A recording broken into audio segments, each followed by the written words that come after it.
우리에게 주시는 하나님의 말씀 구약 성경 전도서 7장 2절에서 보겠습니다. 초상집에 가는 것이 잔치집에 가는 것보다 나으니 모든 사람의 끝이 이와 같이 됨이라. 산자는 이것을 그의 마음에 둘지어다. 아멘. 인생을 살아가시다 보면요, 가끔은 초상집이나 장례식에 초대되는 경우가 있습니다. 그럴 때 여러분은 어떤 느낌을 받으십니까? 오늘 우리가 읽었던 이 본문의 말씀 전도서 7장 2절에 보니까요, 보세요. 초상집에 가는 것이 잔치집에 가는 것보다 나으니 모든 사람의 끝이 이와 같이 됨이라. 산자는 이것을 그의 마음에 둘지어다라고 이야기합니다. 그러니까 왠지 마음이 숙연해져요. 나도 언젠가는 죽음 앞에 서게 될 거라는 겁니다. 우리도 다 때가 되면 저 앞에 놓인 관 속에 나도 들어가게 될 거라는 겁니다. 산자는 이것을 그의 마음에 둘지어다. 그러니 그때 그 죽음 앞에 가서요, 아이고 내가 그때 왜 그랬을까? 우리가 흔히들 뭐뭐 껄껄 그러잖아요. 뭐뭐 했을 걸 그러잖아요. 땅을 치고 후회하는 것이 아니라 지금부터라도 마음을 다시 부여잡는 거죠. 뭔가 내 인생에서 남을 수 있는 어떤 보람되고 가치가 있는 그러한 의미 있는 삶을 다시 한번 살아보라는 그러한 교훈을 얻고 옵니다. 산자는 이것을 그의 마음에 둘지어다. 자, 그렇게 되기 위해서는요, 저와 여러분은 이것을 분별할 줄 아셔야 하는데, 정말 오늘 내 인생에서 정말 필요한 것과 정말 중요한 것이 무엇인지를 구분하실 수 있어야 합니다.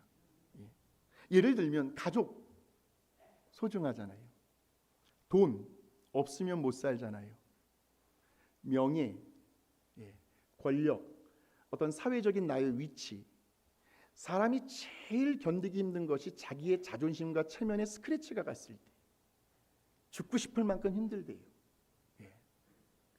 체면, 권력, 사회적인 위치, 그리고 건강이요, 얼마나 중요해요.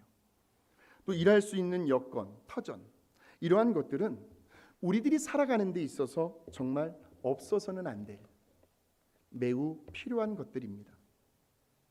그런데 과연 이러한 것들이 정말 내 인생에서 가장 우선순위로 손꼽을 만큼 귀하고 중요한 것들인가 하는 질문 앞에서는요, 저와 여러분이 그 답을 언제 알게 되냐면 바로 우리들이 임종 직전이에요. 다시 말하면 죽음 앞에 섰을 때, 그때 비로소 아주 뼈저리게 느끼게 되고 깨닫게 된다는 겁니다. 그런데 그때는 우리들이 아무리 통곡을 하고 땅을 치며 후회를 해도 정말 그 어떤 것도 아무것도 할 수가 없는 상황이잖아요. 다시 되돌려 놓을 수가 없다는 겁니다. 그때는 이미 too late이라는 거죠. 그래서 오늘 이 시간 말씀을 전하고 듣는 저와 여러분은 늘 우리들의 마음속에 이런 의식을 가지고 살아가야 한다는 겁니다. 그래야 우리의 남은 인생을 후회가 별로 없는 인생으로 만들어갈 수가 있다는 거죠.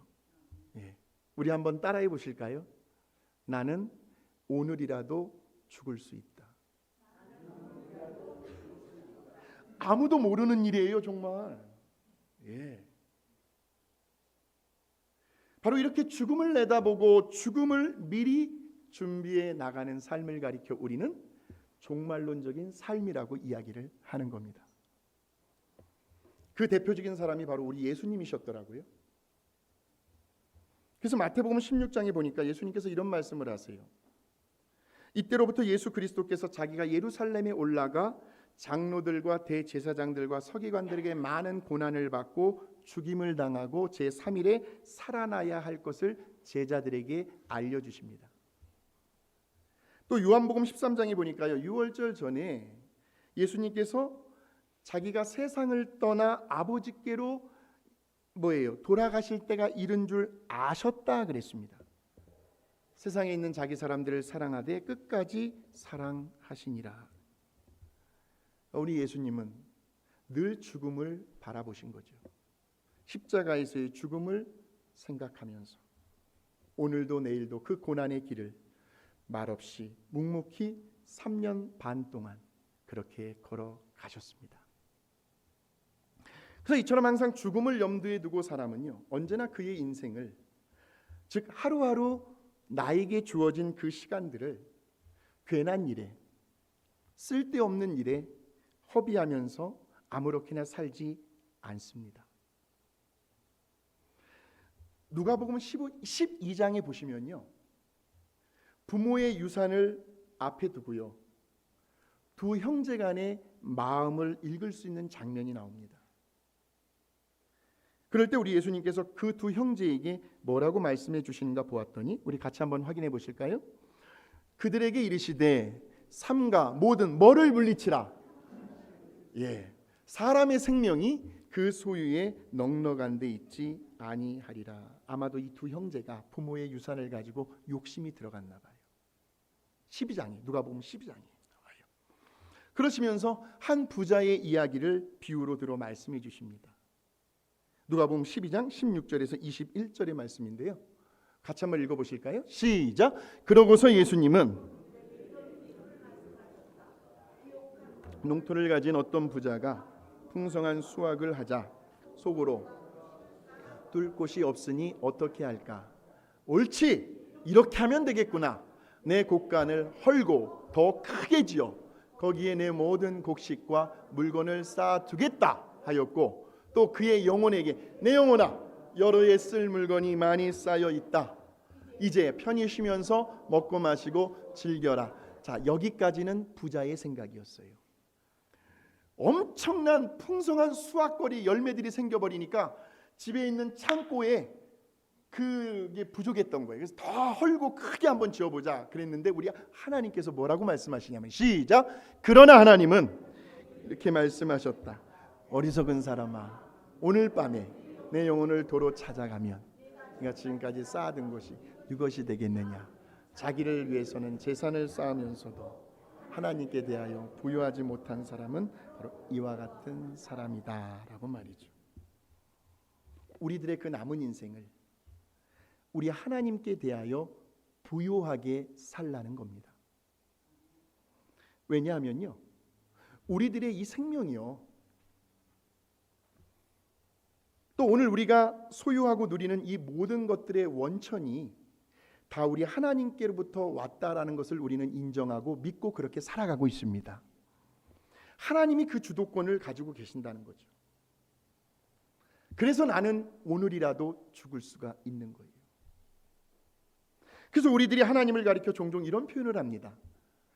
인간의 생, 사, 화, 복을 주관하시는 하나님이라고 말이죠. 그래서 설교자도요, 내가 오늘 하는 이 설교가 내 인생의 마지막 설교라고 생각을 한다면, 또 내가 오늘 하는 이 일이 내 인생의 마지막이 될 수도 있겠다라고 생각을 하신다면, 거기에 임하는 우리들의 마음 자세는 달라질 수밖에 없다는 겁니다. 이것이 종말론적인 삶을 살아가는 사람들의 특징입니다. 한국에 아직도 있어요. 경기도 파주에 가보면 어느 납골당이라는 곳이 있는데, 거기에 가게 되면 사랑하는 사람들을 먼저 떠나보낸 유족들이 남긴 애틋한 편지들이 기록되어 있어요. 그 중에 일부를 제가 잠깐 소개해 드릴 텐데, 그 책의 이름이 눈물의 편지입니다. 여보, 당신이 내 곁에 없다는 것을 부인하고 또 부인하면서 당신을 불러보다가 어느새 눈물이 고이곤 합니다. 정말 외롭고 힘들 때 당신이 남긴 그 목소리를 들으며 펑펑 울어보지만 나 아직도 속 시원하게 울어보지 못했어요. 언젠가는 목 놓아 울어보고 싶네요. 여보, 나 직장에 나가요. 비록 지금 당장은 힘들고 고통스럽지만 그래도 잘 참아내고 있어요. 일하다가도 당신이 직장 다닐 때 그 어려운 사정을 왜 이해해 주지 못했는지 많이 후회해요. 눈물이 날 땐 천장을 쳐다보며 참곤 합니다. 하지만 아무리 힘이 들어도 열심히 살아갈 테니 걱정하지 마세요. 당신에 대한 미움 같은 거 이제는 다 없어졌어요. 그동안 당신을 미워하며 당신 마음을 아프게 했던 거 이제는 하나님 앞에 다 속죄하며 살아갈 거예요. 당신이 떠나기 전 2개월 전 내가 당신에게 했던 그 모진 말들 때문에 지금 내 마음은 병이 들었어요. 지나고 보니 나는 정말 마음속 깊이 당신을 사랑했던 것 같아요. 천국에서 당신을 볼 날이 빨리 왔으면 좋겠네요. 우리 아이들만 다 결혼시키면 나도 당신 곁으로 가고 싶어요. 여보, 요즘 들어 유치원에 들어간 동우는 엄마를 더 찾는구려. 엄마가 가장 필요한 시기라서 그런가 보. 초등학교 다니는 선미는 그래도 자기 일을 스스로 하는 편인데 그런데 정말 혼자서 해결하기 어려운 일들은 그 어린 것이 마음속에 담아두는 것 같아 가슴이 짠할 때도 있다고. 여보, 당신이라는 존재의 의미가 이렇게 큰 줄은 예전에는 미처 몰랐어. 여보, 나 죽으면 당신에게 가서 무릎 꿇고 빌 거야. 정말 미안했다고 말이야. 지훈아, 정말 미안하다. 너의 생전에 따뜻하게 못해준 것이 못 내 마음에 걸리는구나. 네가 한 말, 나 아버지처럼 절대로 안 살겠다던 너의 그 말 앞으로도 영영 지워지지 않을 것 같구나. 아빠, 내가 정말로 아빠에게 하고 싶은 말이 뭔 줄 알아? 정말 사랑한단 말이에요. 그래서 더 미안해요. 한 번도 이런 말 하지 못하고 그렇게 보내드려서 너무 죄송해요. 아빠, 꿈속에서라도 가끔 집에 오세요.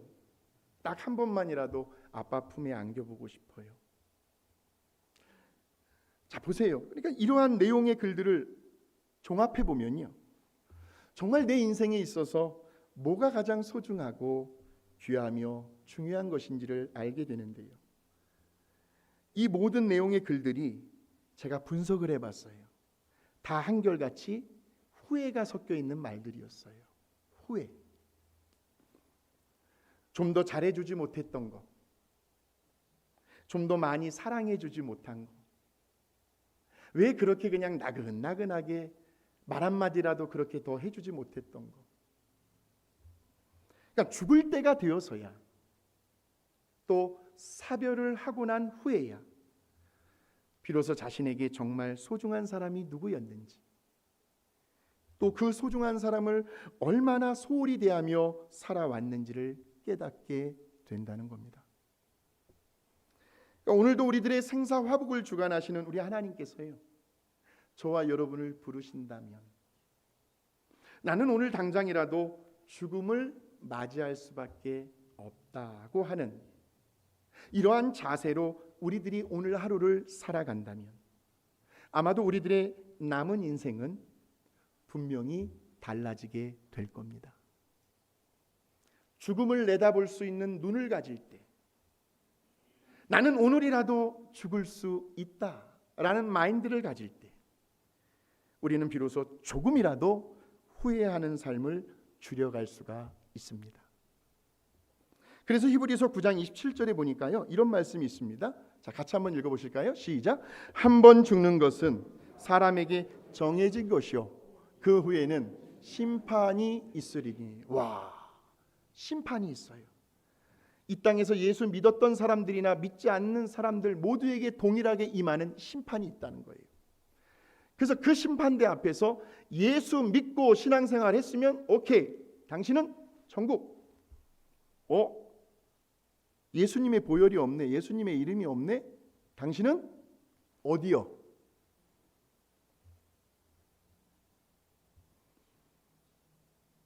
그렇기 때문에 바로 오늘부터라도 죽음을 준비하는 삶, 다시 말하면 종말론적인 삶을 살아보라는 겁니다.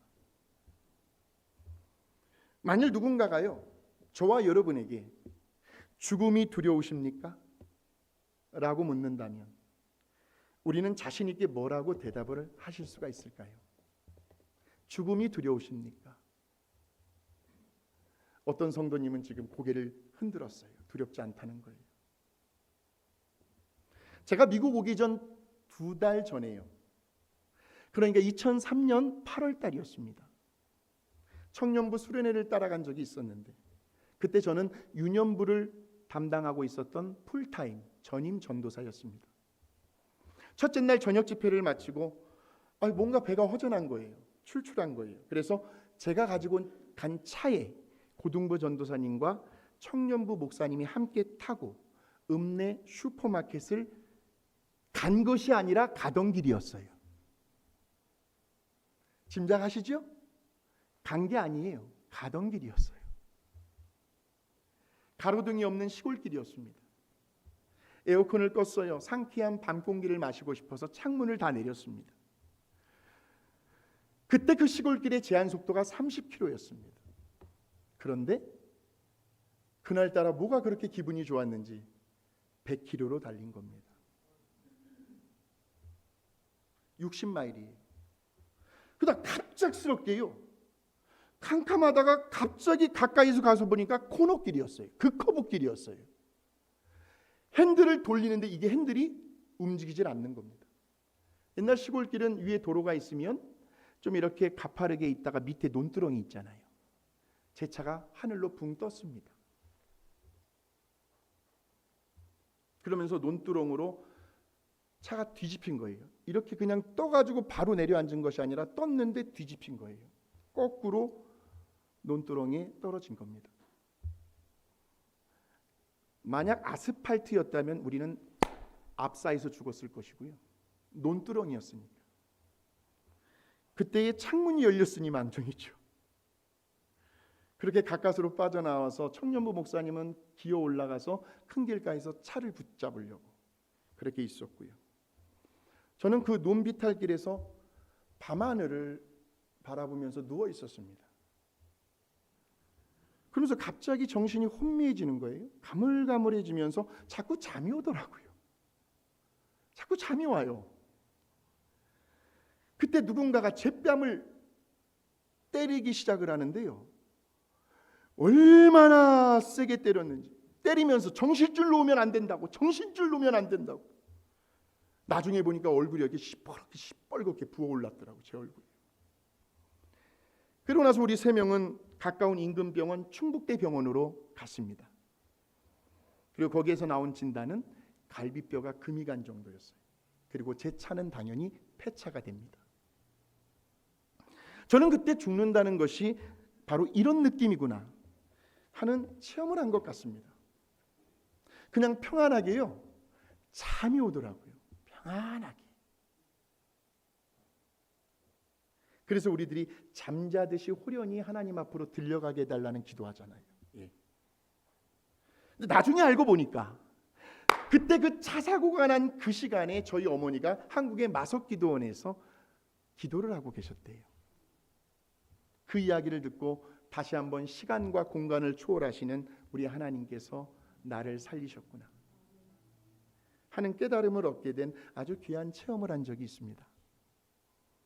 그러니까 지금 우리 하나님께서요, 저와 여러분을 데려가신다고 해도, 또한 어떤 연유로 인하여 죽음을 맞이한다고 해도요, 죽음을 결코 두렵지 않게 여기는 사람은 왜 그럴 수 있을까요? 바로 그 사람에게는 천국을 바라보는 눈이 있기 때문입니다. 그래서 전도서 3장 11절에 보니까 우리 하나님께서요, 모든 사람들에게 영원을 사모하는 마음을 주셨대요. 한번 보실까요? 하나님이 모든 것을 지으시되 때를 따라 아름답게 하셨고 또 사람들에게는 영원을 사모하는 마음을 주셨답니다. 무슨 말이냐면요, 오늘 저와 여러분에게 배고픔의 욕구가 있다는 것은 이 세상 그 어딘가에 먹을 것이 있다는 증거예요. 우리들에게 어떤 갈증을 느끼는 목마름의 욕구가 있다는 것은 이 세상 어딘가에 분명 물이 있다라는 증거입니다. 또 우리 자신 속에 누군가를 사랑하고 싶은 욕구가 있다는 것은 이 세상 어딘가에 우리의 사랑을 받을 그 대상이 있다라는 거예요. 왜냐하면 우리 하나님께서 저와 여러분을 지으실 때 에덴 동산에서 우리들의 필요한 모든 것을 다 조성해 놓으시고 우리를 맨 마지막으로 지으셨기 때문에 그래요. 그러니까요, 모든 사람에게 영원을 사모하는 마음이 있다는 것은 물론 직접 우리들이 그 영원한 세계를 가보지는 못했으나 그러나 어딘가에는 그 영원한 세계가 존재하고 있다는 증거라는 겁니다. 그 영원한 세계가 바로 천국과 지옥입니다. 미국의 라이언 화이트라는 소년이 있었습니다. 그런데 그는 그의 나이 13살 때에 혈우병을 앓게 되고 병원에서 큰 수술을 받게 됩니다. 그런데 수술 중에 피가 필요하잖아요. 수혈을 하다가 그만 피가 잘못 이렇게 섞여 들어갔는지 에이즈에 걸리게 됩니다. 그런데 이 소년은 누구도 원망을 하지 않았어요. 언제나 밝은 웃음을 보였고요. 또 찾아오는 사람들을 향해서도 늘 상냥하고 친절하게 대해 줍니다. 오히려 거꾸로 옆에서 간호하고 있는 부모님을 위로를 해줍니다. 그러다가 얼마 지나지 않아 그 사실이 방송에 보도가 되어 나가요. 그러자 이를 안타깝게 여긴 유명 인사들이 그 소년에게 찾아와서 위로의 선물을 전해줍니다. 당시 누가 미국의 대통령이었냐면 레이건이 대통령이었어요. 그리고 팝 가수로 유명한 마이클 잭슨도 그 병원을 찾아가고 그 소년을 방문하게 되죠. 그러다 결국 이 소년은 그로부터 5년을 더 살다가 18세의 꽃다운 나이로 생을 마감하게 됩니다. 그리고는 그가 임종 직전에 마지막으로 아버지와 나누었던 대화의 내용이 그 당시 기독교 잡지에 실리게 되죠. 아들아, 미안하다.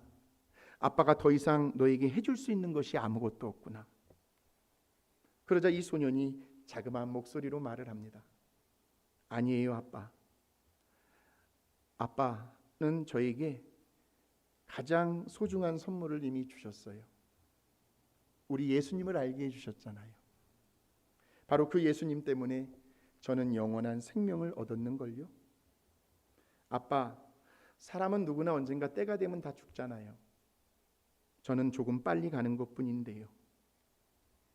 아빠, 제가 먼저 천국에 가서 기다리고 있을 테니 그때까지 믿음 생활 잘 하셔야 돼요.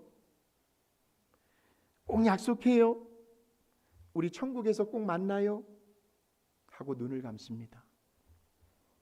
그러니까 우리들의 인생에 있어서요, 정말 필요한 것과 중요한 것은 다르다는 거죠. 그래서 마태복음 13장에 보니까요, 우리 예수님께서 정말 중요한 것이 무엇인지를 비유를 통해서 말씀을 해 주십니다. 그것이 바로 천국이었어요. 우리 같이 한번 읽어보실까요? 자, 시작. 천국은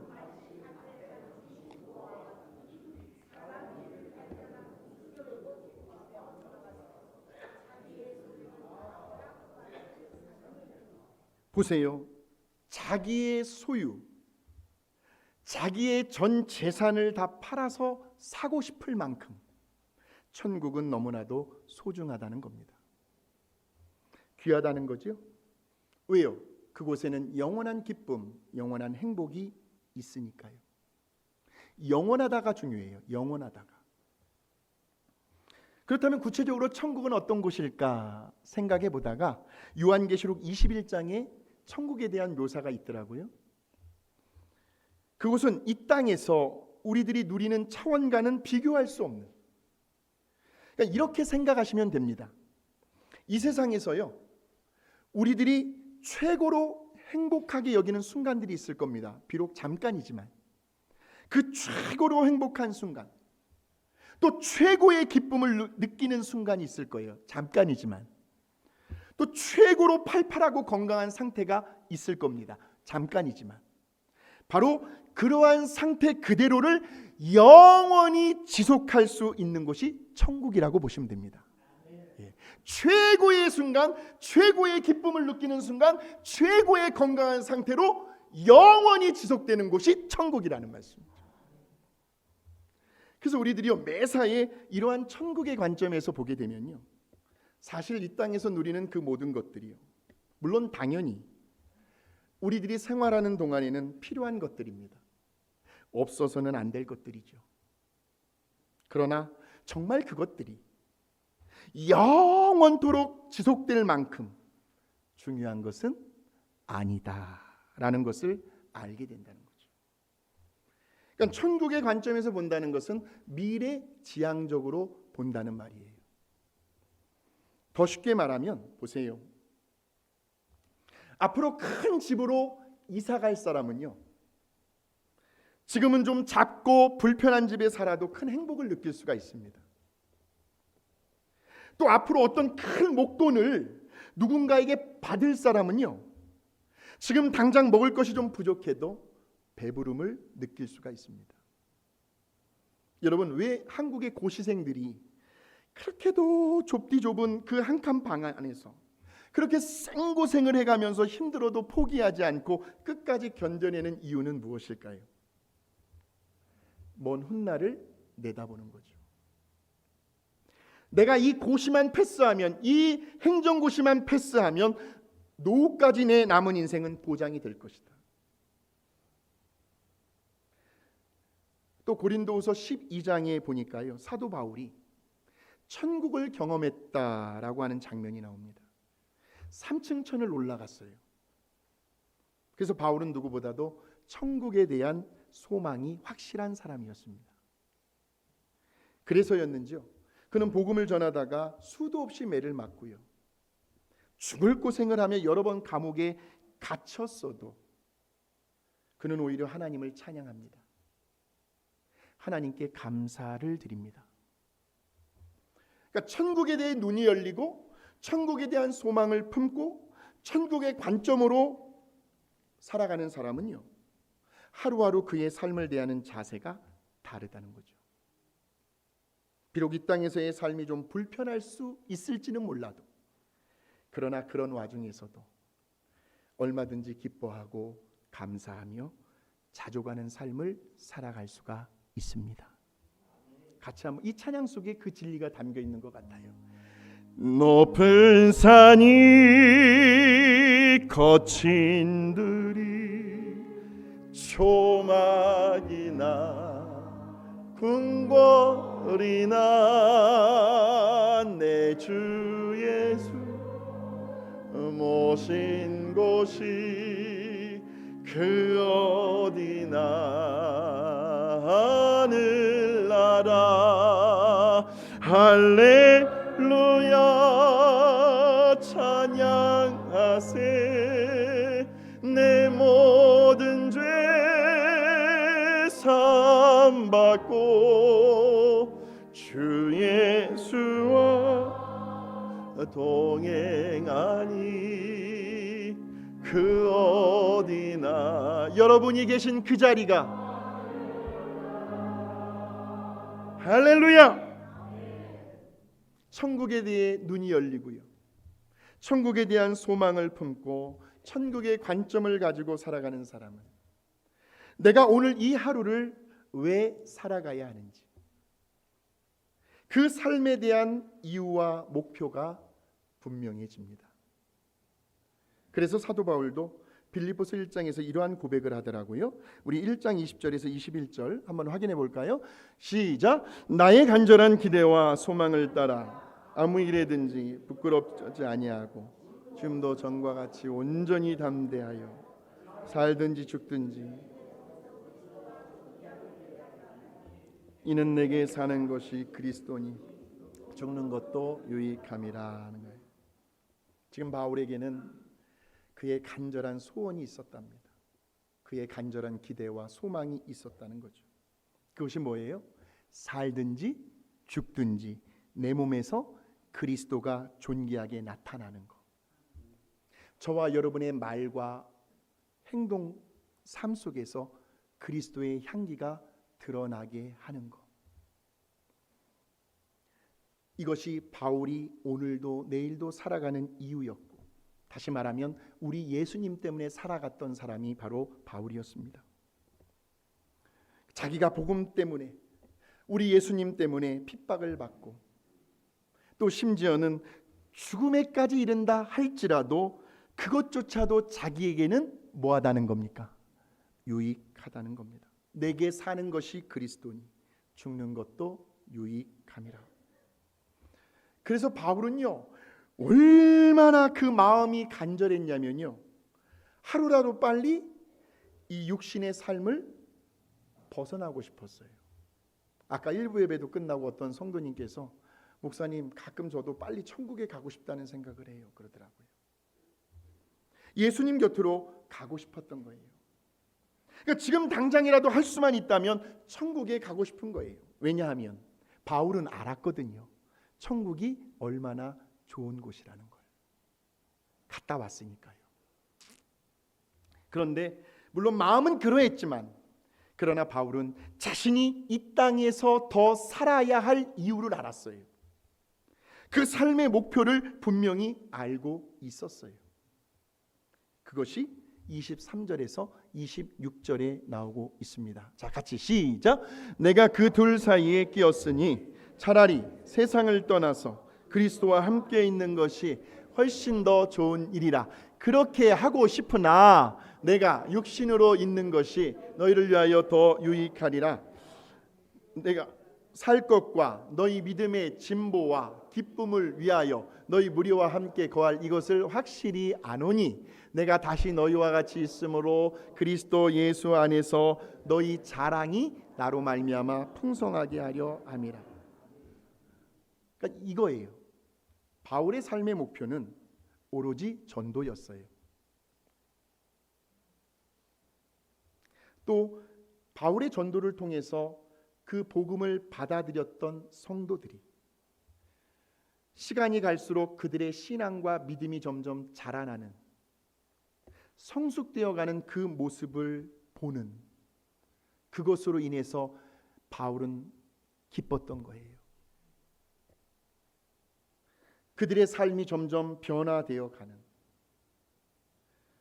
그러한 모습을 보는 것이 바울의 생애의 목표였다는 거예요. 그것이 바울에게는 보람이었고, 뭐라고 나와요? 너희 자랑이, 자랑거리였다는 거죠. 그러므로 오늘 저와 여러분이 궁극적으로 지향해야 할 목표는요, 우리들이 이 다음에 천국에 가는 것을 뛰어넘으셔서 바로 오늘 내 삶의 자리에서 점점 다가오고 있는 우리 주님의 나라, 새하늘과 새 땅, 그 하나님의 나라를 위하여 오늘도 말없이 빚도 없이 헌신하고 희생하며 봉사하고 섬기며 살아가는 삶, 이것이 바로 오늘 저와 여러분의 삶의 이유가 되어야 한다는 겁니다. 그래서 우리 하나님 나라를 위한 오늘 우리들의 그 땀과 수고와 헌신과 섬김은 우리의 모든 것을 다 바친다 할지라도 하나도 결코 아깝지가 않은 이유는 그것이 영원히 하늘나라에 쌓여지고 있고 하늘나라에 남게 된다는 거예요. already예요. 벌써 왔어요. 우리 예수님께서 2000년 전에 하늘나라 천국을 이 땅에 가지고 오셨어요. 그러나 not yet, 아직은 아니에요. 바로 그 하나님 나라를 위해서 오늘 여기에서부터 준비하며 살아가는 삶, 이것이 바로 종말론적인 삶이라는 거예요. 사랑하는 성도 여러분, 죽음에 대한 눈이 열리면요, 나는 오늘이라도 죽을 수 있다, 이러한 죽음의 눈이 열리면 우리는 정말 우리의 인생에 있어서 무엇이 가장 귀하고 소중한 것인지를 알게 돼요. 또한 이미 누리고 있는 그 천국, 여러분의 삶의 자리가 천국이에요. 그 천국과 점점 다가오고는 새하늘과 새 땅, 그 하나님 나라에 대한 눈이 열리면 우리는 오늘도 내가 왜 살아가야 하는지, 그 삶에 대한 분명한 이유와 내가 무엇을 해야 하는지에 대한 그 사명을 깨닫게 된다는 거죠. 이 두 가지를 꼭 기억하셔서요, 날마다 매일 하루하루를, 죽음의 권세를 이미 이기셨어요. 또 천국문에 들어갈 수 있는 열쇠 키를 가지고 계시는 그 하나님의 영광을 위하여 저와 여러분의 남은 생애가 더욱더 종말론적인 삶을 살아가게 되는 우리 모두가 되시기를 주님의 이름으로 축원합니다.